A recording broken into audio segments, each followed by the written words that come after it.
It's strange how a single moment can shatter years of carefully built illusion. And that's exactly what happened the day Catherine Townsend walked into the courtroom 7 months pregnant, her hands trembling as they rested protectively on her rounded belly. She had always imagined her pregnancy would be one of calm joy, nursery paint colors, baby name debates, shared glances over sonograms. But instead, she found herself stepping into a public battleground, flanked by lawyers and tabloid whispers. Across the aisle sat the woman who had detonated her marriage, Ruby Caldwell, radiant and smug in her designer heels, flashing the kind of grin reserved for people who believe they've already won. The tension was so thick it hummed through the air, pressing down on Catherine's chest like an invisible weight. This wasn't just a hearing to decide financial support or custody terms. It was the messy, humiliating climax of a betrayal that had unraveled her life thread by thread. Friends, strangers, and journalists crowded the benches, craning their necks not just for legal proceedings, but for drama. They didn't know the half of it. Not yet. But they were about to witness how one woman, who came in shattered, would refuse to break. Catherine had grown up believing in the kind of love that endured storms. Raised in a modest home in rural Ohio, she was the daughter of a school librarian and a mechanic, honest, hard-working people who showed love in quiet consistency. Her mother made dinner every night even when she was exhausted. Her father never missed a school play, even when his hands were grease-stained and tired. That's the version of love Catherine carried with her into adulthood. Simple, steady, and sacred.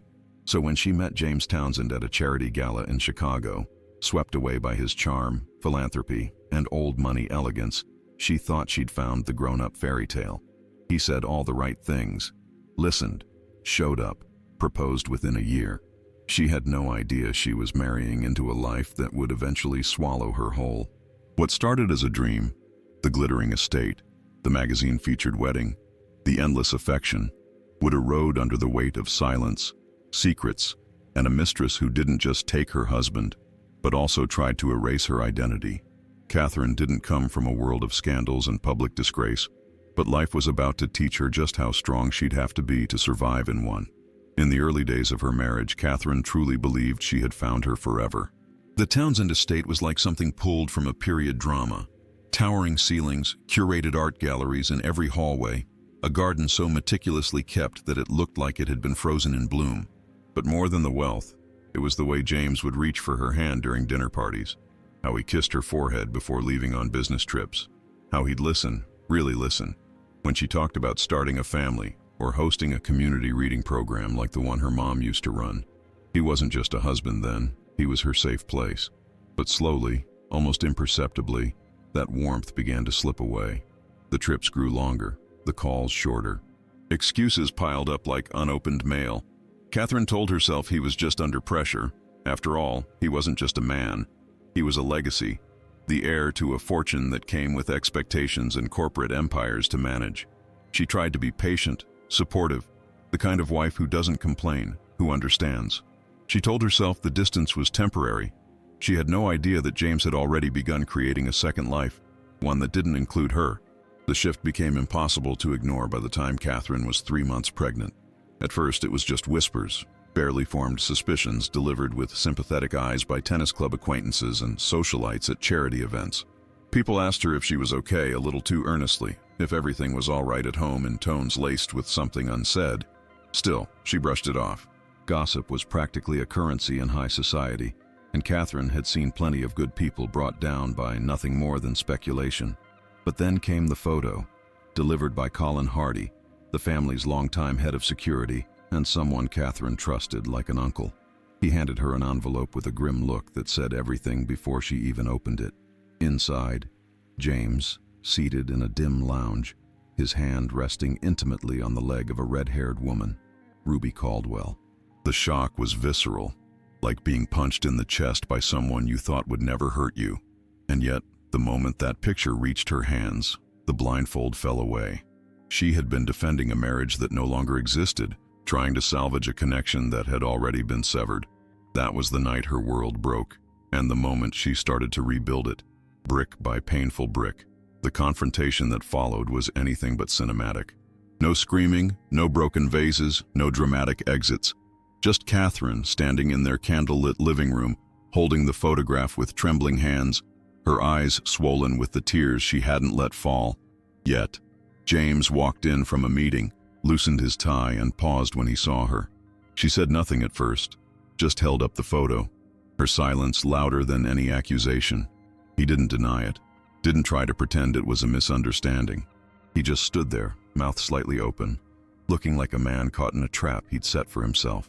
When he finally spoke, the words spilled out awkwardly, excuses dressed as explanations. He was stressed, overwhelmed. Ruby had been a distraction, a mistake, a moment of weakness. It wasn't love, he swore. But Catherine didn't care what label he put on it. All she could think was, "You did this while I was carrying your child." She told him to leave, and for the first time in their marriage, James didn't argue. He grabbed a bag, avoided her gaze, and walked out the door, taking with him the illusion of the life they had built together. In the days that followed, Catherine moved like a ghost through her own home. The mansion, once filled with warmth and laughter, even if it had been fading, felt unbearably cold. Every corner whispered memories that mocked her. The hallway where James kissed her after their first charity gala. The nursery she had just begun planning. The piano she never learned to play because they were always too busy. She didn't answer calls, except for one, her mother-in-law, Adelaide Townsend. Of all people, Adelaide's voice held no blame, only sorrow. "I'm so sorry, my dear," she had whispered through the phone, her own composure cracking. "This is not what I raised my son to be." It was one of the few things that gave Catherine comfort, that someone from his side of the family still saw her, still respected her. But respect didn't pay for emotional devastation. With each passing day, Catherine realized she wasn't just heartbroken. She was angry, furious at James, at Ruby, at herself for believing she was somehow immune to betrayal just because her love had been real. That was the turning point. Not the affair, not the photo, but the quiet, determined decision that she would not crumble under this. She would fight, not for James, but for herself and the child growing inside her. Catherine's first real act of defiance came in the form of a carefully chosen name, Richard Delacroix. He wasn't just a divorce attorney. He was a legal force of nature in Chicago's elite circles, known for cutting through corporate smokescreens and crushing anyone who underestimated his clients. Catherine sat in his downtown office, a fortress of leather-bound books and cold steel, feeling overwhelmed but resolute. She wore no makeup, her eyes tired, her hair tied back in a messy bun, and yet she had never looked more composed. Delacroix listened intently, nodding as she recounted everything. James's betrayal, the pregnancy, the photo, the whispers in social circles. He didn't offer pity, he offered options. Spousal support, child custody, property division. "You have the moral high ground," he told her calmly, "but don't expect them to play fair. James's team will protect his image. They may try to paint you as bitter, unstable, maybe even money-hungry." Catherine felt a flicker of fear, but it didn't shake her. She wasn't in this for revenge. She was done being collateral damage in someone else's lie. What she wanted was simple: security for her child and the dignity of not being silenced. But then came the letter. Hand-delivered by courier, no return address, just a name at the bottom, R. Caldwell.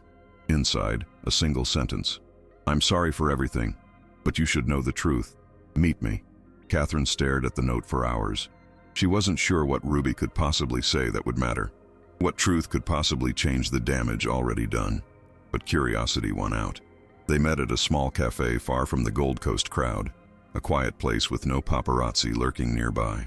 Ruby sat in the corner, sunglasses pushed into her hair, looking every bit the remorseful other woman. But Catherine wasn't here for an apology.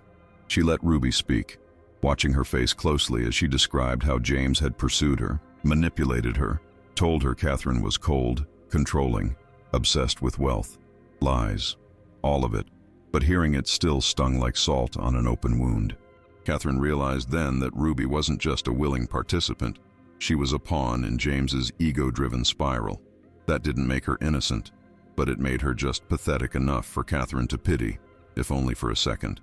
What Catherine didn't know, though, was that this wouldn't be the last time Ruby would try to steal the spotlight, or twist the knife. What came next felt like something out of a cruel parody. Days after the quiet, awkward cafe meeting with Ruby, Catherine's world was once again upended, but this time by headlines. Splashed across tabloids and online gossip sites were photos of James and Ruby entering a luxury hotel, arm in arm, laughing like nothing had ever happened. Catherine had hoped, naively, that Ruby had meant it when she said the affair was over. Clearly she hadn't. And James? His silence screamed volumes. No calls, no explanations, no shame. Catherine sat on her bed, hand resting on her stomach, trying to shield her unborn child from the storm swirling outside their home. Her phone lit up constantly with texts from friends, acquaintances, even strangers offering sympathy, support, or just voyeuristic curiosity. But it was Suzanne Carmichael, her oldest friend, who showed up in person. Suzanne sat beside her, held her hand while Catherine cried in the dark and said firmly, "You need to fight back. This isn't just about you anymore." Catherine knew she was right. What had once been a private betrayal had now exploded into a very public humiliation. The game had changed, and so would she. With Suzanne's support and Delocqua's strategy, Catherine began navigating the legal minefield. But just as she was bracing for courtroom battles, another bombshell detonated. Ruby was pregnant, or so she claimed. Catherine found out not through a phone call, not even from James, but from a headline. 2 heirs for the Townsend fortune. There, in grainy black and white, was Ruby leaving an obstetrician's office. The timing, the narrative, it was all too perfect, too staged. Catherine's stomach churned, not just from the pregnancy hormones, but from sheer disbelief. Was it true? Could James really have fathered another child with the same woman who had already stolen so much from her? She demanded answers, cornered James in a courthouse hallway, and asked the question point blank. His response, "That's what she told me. I don't know if it's true." Catherine had never wanted to scream so badly in her life. This wasn't just betrayal anymore. It was chaos. And her child, the one she carried and protected through every sleepless night and panicked breath, was now potentially part of a media circus, a custody war, a twisted legacy. But what no one knew then, not James, not Ruby, not the public, was that Catherine wasn't about to let this define her. The storm was here, yes, but she had decided she would be the one to walk through it and come out the other side, standing. The next court hearing was supposed to be procedural, a routine step to sort out spousal support, living arrangements, and preliminary custody discussions. But Catherine should have known nothing about her life was routine anymore. From the moment she stepped out of the car, the courthouse was swarmed. Paparazzi, reporters, curious onlookers, everyone craning for a glimpse of the scorned wife or the other woman. Catherine wore a simple black dress, her belly unmistakably visible now at 7 months. Her hands trembled slightly, but her back remained straight. James arrived in a sleek town car, flanked by his legal team, and beside him, unbelievably, was Ruby. Dressed in a designer outfit and walking like she belonged in the building, Ruby strutted into the courtroom as if she were the guest of honor, not the person who had detonated a marriage. The audacity made Catherine's stomach flip. She tried to breathe, to focus on the task at hand. Protect herself, protect her child. But then, in the corridor outside the courtroom, during a brief recess, Ruby approached. Her words were venom wrapped in silk. "You should have just taken the money and left quietly," she hissed. "Do you really think you can keep a man who's already bored of you?" Catherine's face flushed with heat, her instinct screaming for confrontation. But she didn't raise her voice. Instead, she looked Ruby in the eye and said, calm but firm, "Stay out of my way. This isn't your marriage to save or ruin. It was never yours." And just like that, Catherine reclaimed a piece of herself that had been buried under shame and heartbreak. What followed inside the courtroom only added fuel to the emotional fire. Ruby, who had no legal stake in the case, petitioned to speak, claiming she had valuable insight into James's character and their relationship. And for some baffling reason, the judge allowed her to address the room. What came out of Ruby's mouth was a carefully rehearsed assault, accusations of a loveless marriage, claims that Catherine had manipulated James into fatherhood, and subtle digs wrapped in faux concern. The courtroom stirred with audible gasps. Catherine sat frozen, her hands gripping the edge of her chair, as if letting go would send her tumbling into the chaos Ruby had conjured. But just when it seemed like Ruby might hijack the entire proceeding, Judge Harriet Delgado leaned forward and delivered the question that would change everything. "Miss Caldwell, have you provided any medical documentation verifying your pregnancy, or any evidence that Mr. Townsend is the father?" The room fell completely silent. Ruby faltered, visibly. Her face, once smug and composed, tightened with unease. I haven't submitted anything official yet," she stammered. "But I am pregnant." The judge nodded, her expression stern. "Then understand this. Until you provide legal proof, your statements will carry no weight. And if any of them are proven false, there will be consequences." That was the moment Catherine felt something shift, not just in the courtroom but inside her. She wasn't losing. She was being seen. Finally. Over the next few days, everything began to unravel for Ruby. What had once been her weapon, her claim of pregnancy, was now her biggest liability. Tabloids that had fawned over her began shifting their tone. Pundits on morning talk shows questioned her motives, her credibility. Online forums buzzed with speculation. Was she faking the pregnancy? Was it someone else's child? Why hadn't she submitted proof? James remained publicly silent, but in private, according to what he told Catherine's lawyer, he had grown skeptical himself. "She won't let me go to any doctor's appointments," he admitted in a closed-door mediation session. "She says she's early along, but I've seen nothing. No ultrasounds, no paperwork." Catherine listened without reaction, her face unreadable, though her heart pounded at the absurdity of it all. How had it come to this?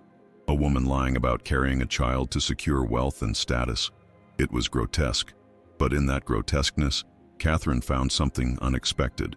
Power. The court, the media, even members of James's own legal team were beginning to recognize her as the only person in this saga with dignity. She wasn't the villain. She wasn't even the victim anymore. She was the anchor in a sea of lies, the one who had stayed silent until silence no longer served her. It was during the next hearing that the final blow landed. Ruby's attorney, looking paler than usual, stood before Judge Delgado and issued a short, almost mumbled statement. "My client wishes to withdraw her previous claims regarding pregnancy at this time." Gasps echoed through the courtroom. Reporters outside scrambled to update their headlines. And Catherine? She didn't smile, didn't flinch. She simply closed her eyes and exhaled. Ruby had lied. Lied about the affair, the pregnancy, the future she thought she was building on someone else's broken home. And now it was over. Judge Delgado delivered a sharp rebuke but stopped short of pressing perjury charges, choosing instead to issue a formal warning that any future false claims would be met with legal consequences. Ruby left the courtroom that day with her head down, her former arrogance now replaced by a sullen vacancy. And while Catherine didn't celebrate, because pain doesn't vanish with someone else's downfall, she did feel a sense of quiet justice. For the first time since this ordeal began, the narrative had shifted. She wasn't the woman who'd been betrayed. She was the woman who had endured, who had protected her unborn child with every ounce of strength she had. And in that truth, there was power. The days that followed Ruby's public collapse were filled with a kind of stillness Catherine hadn't felt in months. Not peace exactly, but space. Space to think, to feel, to breathe without being under attack. The media's tone shifted drastically. Where once she had been a symbol of pity or scandal, Catherine was now being spoken of with admiration. A pillar of grace, one article read, a woman who chose dignity over spectacle. But the truth was far more complicated than any headline could capture. She still woke up with anxiety gnawing at her chest. She still cried in the shower where no one could hear her. And she still had to figure out how to co-parent with a man who had obliterated her trust. James, to his credit, began reaching out more, not with excuses, but with small gestures that showed he was finally beginning to grasp the damage he'd done. He requested a private mediation session, not to renegotiate financials, but to talk, just the two of them. Catherine agreed, not because she was hoping for reconciliation, but because closure mattered. In that quiet room, flanked by their attorneys but separated by years of disappointment, James looked her in the eye and said something that caught her off guard. "I was weak, and I'm sorry. I won't ask for your forgiveness, but I'll do right by our child." It wasn't enough to undo the past, but it was a start. The divorce was finalized not long after. Catherine received a settlement that included spousal support, full medical coverage, and a trust fund for the baby. She moved out of the Townsend estate, a place that had once symbolized everything she dreamed of, and now only reminded her of everything she'd lost. Her new home wasn't grand, but it was hers. A quiet place in the suburbs, With a nursery she decorated herself, choosing soft yellows and hand-painted animal murals. It was a clean slate. Adelaide Townsend, true to her word, remained a steady presence in Catherine's life. She visited often, bringing homemade meals and little gifts for the baby. She never tried to defend her son again, and for that, Catherine was grateful. Meanwhile, James complied with the custody terms. He didn't challenge visitation, didn't attempt to spin narratives. He simply showed up when expected, quiet, subdued. Ruby disappeared almost entirely. The tabloids lost interest once the truth came out, and any remaining social capital she clung to dissolved like sugar in water. No one mentioned her anymore, and Catherine never saw her again. But even as the dust settled, Catherine knew her journey wasn't over. Healing wasn't a verdict or a headline. It was a process, and hers was only just beginning. Catherine's daughter, Sarah Ann Townsend, arrived on a crisp spring evening, after a long and exhausting labor that tested every ounce of her strength. Suzanne was there, holding her hand through every contraction, whispering encouragements that barely cut through the pain. Adelaide arrived midway through, her eyes glistening with emotion, pacing the hallway like an anxious grandmother desperate to redeem the family's name through love. Even James came, quiet and solemn, standing in the corner of the delivery room like a man trying to witness redemption from afar. But when Sarah was born, tiny, perfect, and wailing with life, everything else faded. Catherine held her close, tears sliding silently down her cheeks, and for the first time in months, the ache in her heart loosened. This little girl, untouched by scandal and lies, was hers, a new beginning wrapped in a hospital blanket. James stepped closer, eyes wide with something like reverence, and whispered, "I'm sorry," to the baby, maybe to both of them. Catherine didn't reply. She didn't need to. The moment wasn't about him. It was about Sarah and the promise Catherine silently made in that sterile room, to raise her with truth, strength, and an unshakable sense of worth. The first few months of motherhood were a blur of sleepless nights, diaper changes, and soft lullabies sung in the quiet hours of dawn. Catherine found unexpected joy in the routine. The woman who once walked marble halls now found peace in morning feedings and neighborhood walks. Adelaide became a frequent visitor, often arriving unannounced with casseroles and tiny dresses that looked more suited for baby dolls than real children. James, too, made his scheduled visits. He was clumsy with Sarah at first, unsure of how to hold her, how to soothe her cries. But gradually, Catherine saw him soften. He began to ask questions, show up early, stay longer. He didn't try to insert himself into Catherine's world. He respected the distance she maintained, but he was present for his daughter, and that mattered. Meanwhile, Catherine slowly returned to herself. She took a part-time role at a nonprofit focused on supporting single mothers, drawing from her own experience not just as a cautionary tale, but as a voice of encouragement. She didn't see herself as a survivor, not yet. But every time she held Sarah close, every time she answered a call from another woman in distress, she felt a little stronger, a little more like the woman she was becoming, one who had been broken, yes, but never defeated. Catherine's work at the nonprofit started as something to fill her time, a quiet way to use her background in communications and charity events. But soon, it evolved into something much more, a mission.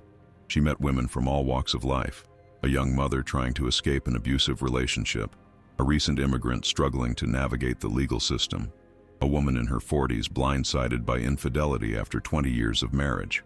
Their stories were different, but the thread of pain and survival was the same. Catherine listened, truly listened, and found herself offering more than just advice. She offered presence, empathy, and the rare comfort of someone who understood. What began as a part-time role became a leadership position. She helped organize fundraisers, secured grants, and eventually launched a legal aid initiative specifically for mothers in high-conflict custody battles. Her name, once dragged through tabloids as the pregnant, betrayed wife, now appeared in nonprofit newsletters and grant proposals. But she never led with her past. She let her work speak for itself. Her humility resonated. Donors trusted her. Women confided in her. And slowly, Catherine began to believe that maybe, just maybe, everything she'd been through had carved out a new path, one that mattered far more than the life she'd once planned. Despite her growing success and the respect she garnered, Catherine remained cautious with her personal life. Romance was no longer a necessity. She wasn't looking to be completed or rescued. Her evenings were full of bedtime stories, of long walks with Sarah through tree-lined streets, of planning events for the foundation, and savoring moments of stillness. Occasionally, men showed interest. A widowed father from Sarah's daycare, a donor who admired her poise, a fellow board member who sent kind texts late at night. But Catherine had changed. She now noticed the subtleties she used to overlook, the way someone spoke to a waiter, how they reacted to stress, whether they truly listened or just waited to speak. She had no room for illusions anymore. She had learned to trust her gut, and she guarded her peace like a fortress. If love came again, it would be on her terms. Until then, she had Sarah, her work, and the quiet satisfaction of having rebuilt a life not from revenge or reputation, but from truth. And that, more than any settlement or headline, was her victory. It was a chilly autumn afternoon when Catherine received an unexpected invitation in the mail, a formal request from Judge Harriet Delgado, the very same judge who had once looked Ruby Caldwell in the eye and asked the question that changed everything. The letter was brief but warm, inviting Catherine to attend a luncheon for a new legal initiative supporting single mothers in contested divorces. Judge Delgado wanted her to be a guest speaker, an advocate, not just for herself, but for the many women who didn't have the resources or voice Catherine had found. At first, Catherine hesitated. The courtroom was a place of trauma for her, a symbol of everything she'd endured. But she also remembered that precise moment, clear as day, when the judge asked Ruby for medical documentation. That single demand had unraveled an entire lie and had protected Catherine and her daughter from a spiraling scandal. So she went. She stood in a modest venue, not flashy or dripping in wealth, and spoke to a room filled with lawyers, social workers, and struggling mothers. She didn't recount her whole story, but she did speak of dignity, of finding strength in the moments when you feel most exposed. Sometimes, she said quietly, what saves you isn't a grand act. It's just one person demanding the truth. That moment at the luncheon sparked something bigger than Catherine expected. She was invited to share her insights at more events, and not long after, helped co-found a full-scale initiative within her nonprofit dedicated to women in legal limbo, those who were lost in the system, manipulated by exes, or overwhelmed by financial threats. The initiative grew rapidly, powered by Catherine's authentic leadership and unwavering commitment. She wasn't just a survivor now. She had become a symbol of what it looked like to take back power quietly, steadily, without theatrics. Reporters tried to reignite interest in the scandal that birthed a movement, but Catherine refused to center her story around James or Ruby. She declined interviews that wanted to frame her as a victim. "If the work we're doing helps someone," she said once during a strategy meeting, "it's not because I was betrayed. It's because I stood back up." Her past hadn't vanished. It would always be part of her, but she no longer let it take the spotlight. Now, her story belonged to her, and she wielded it with care, like a tool, not a crutch. Her foundation thrived, and so did Sarah, who now toddled through the halls of the office, charming volunteers and bringing laughter to rooms that once held only stories of survival. Years passed, and with them came quiet but undeniable transformation. Sarah, now a spirited 5-year-old with her father's eyes and her mother's strength, had become the center of Catherine's universe. Their lives had settled into a rhythm filled with morning cereal spills, school drop-offs, and impromptu living room dance parties. Catherine no longer flinched when she heard James's name. Their co-parenting relationship, while never warm, had grown civil. Structured drop-offs, shared school functions, brief but respectful communication. James had changed too. He no longer carried the arrogance of a man who assumed the world would bend to his will. Parenthood had humbled him, softened some of his edges. He attended birthday parties without bringing attention to himself, asked thoughtful questions about Sarah's growth, and, perhaps most tellingly, never brought up Ruby again. As for Ruby, she had vanished from public view almost entirely. After her fabricated pregnancy was exposed, she became social poison, her name whispered only in cautionary tones. Catherine never saw her again, nor did she care to. That chapter had closed with the sound of a judge's gavel and the click of a camera capturing Ruby's final walk of shame out of the courtroom. Catherine had no interest in reopening it. Then one afternoon, James asked to meet Catherine for coffee. No lawyers, no formal agenda, just a conversation." She agreed, out of curiosity more than anything. They sat across from each other in a quiet cafe, the air filled with the scent of espresso and the soft hum of weekday lull. He looked older, more tired, and strangely more human than he had in years. "I was wrong," he said simply, the words landing without fanfare. "About everything. About you. About what mattered." Catherine didn't say anything at first. She just let the silence stretch, not out of spite, but because she'd learned to value silence as a filter. It revealed who could sit in discomfort and who ran from it. "I don't expect forgiveness," James added, his voice lower. "But I'd like to help. With your foundation. For Sarah. For the women you're helping." Catherine studied him, trying to read the sincerity in his face. When she finally responded, it was measured. She told him he could donate, anonymously. She didn't want the organization associated with his name. He nodded. No protest. Just quiet understanding. And as they parted ways, Catherine felt something she hadn't expected. Relief. Not because she'd gotten an apology, though that mattered, but because she finally saw him clearly. Not the man she'd married, not the man who broke her. Just a man. Flawed, ordinary, and no longer powerful over her. Later that week, at a modest community dinner hosted by her foundation, Catherine found herself seated among women who had walked paths eerily similar to her own. Some had escaped controlling relationships. Others were battling for custody with little more than determination and borrowed strength. As they shared their stories over paper plates and lukewarm lasagna, Catherine felt the pulse of something she hadn't fully acknowledged until now: belonging. She didn't need to lead the room or offer words of wisdom. She just needed to be there, to listen. But one woman, soft-spoken, maybe in her late 20s, turned to Catherine and asked, "How did you forgive him?" Catherine paused, her fork hovering over her plate. She didn't have a rehearsed answer. Finally, she said, "I didn't. I just stopped letting him matter more than my own peace." The words surprised even her, but as soon as she said them, she knew they were true. Forgiveness wasn't the goal. It never had been. Liberation was, and she had earned it through every sleepless night, every courtroom humiliation, every breathless moment of fear and shame. She had fought not to punish James, but to reclaim herself. That's what she wanted these women to see, that even when the damage is deep, healing is still possible. Not clean, not fast, but real. As time went on, Catherine's name began to circulate in more professional circles. She received invitations to speak at women's rights conferences, legal panels, and university forums. But no matter how grand the stage, she always carried the same message: that survival wasn't just about enduring pain, but about transforming it.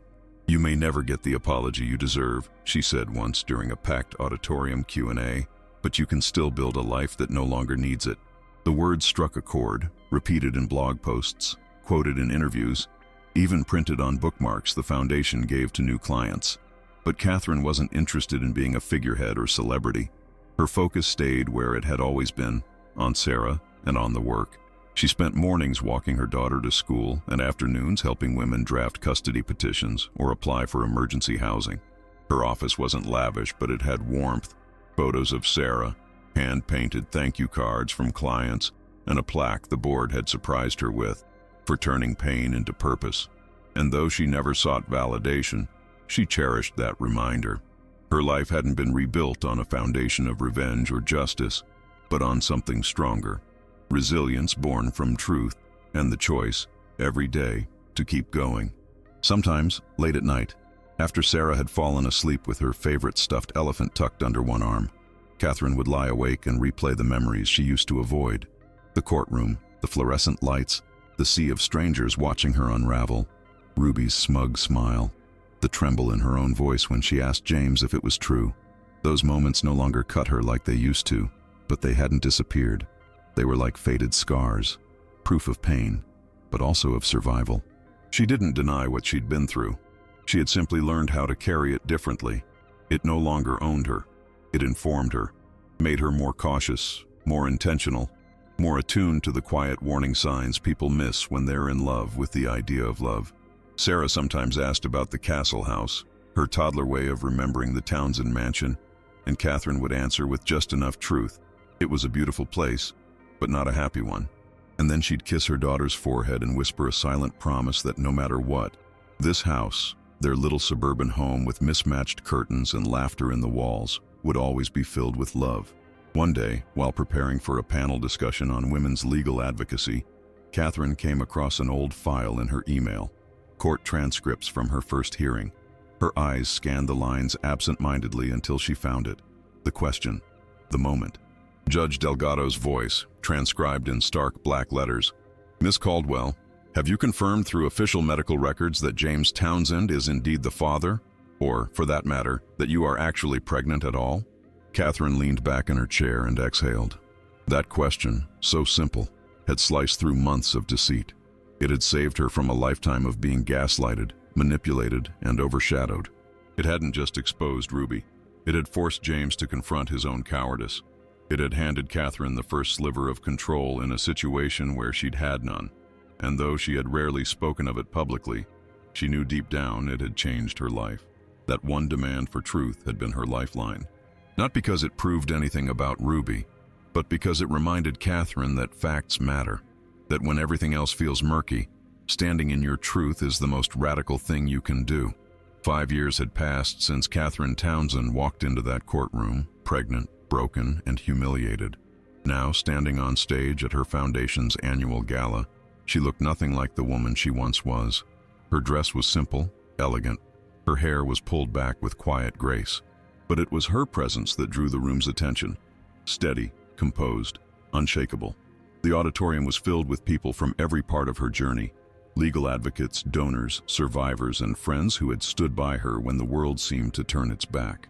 In the front row sat Sarah, eyes wide with admiration, and beside her, Adelaide Townsend, older now, wiping tears from her eyes with a handkerchief. James was there too, subdued, no longer the center of attention, but a humbled father, quietly supporting from the sidelines. Catherine took the mic, smiled at the crowd, and began her speech not with bitterness, but with truth. I once thought betrayal would break me, she said, her voice calm and even. But pain doesn't define us. How we rise from it does. Her words weren't about revenge. They were about resilience. She didn't retell her story for drama. She told it for the women in the room who needed to hear it, who needed to know they could survive too. As she finished, applause rose to meet her, echoing through the hall. Catherine stepped down from the stage, and Sarah ran into her arms, laughing as Catherine lifted her with ease. In that moment, nothing else mattered. Not the headlines, not the court transcripts, not even the memory of Ruby Caldwell, who had long since vanished from public consciousness. What endured was Catherine's strength, her dignity, and the life she had built from ruins. Later, as she tucked Sarah into bed, Catherine whispered, "We made it." And she meant it.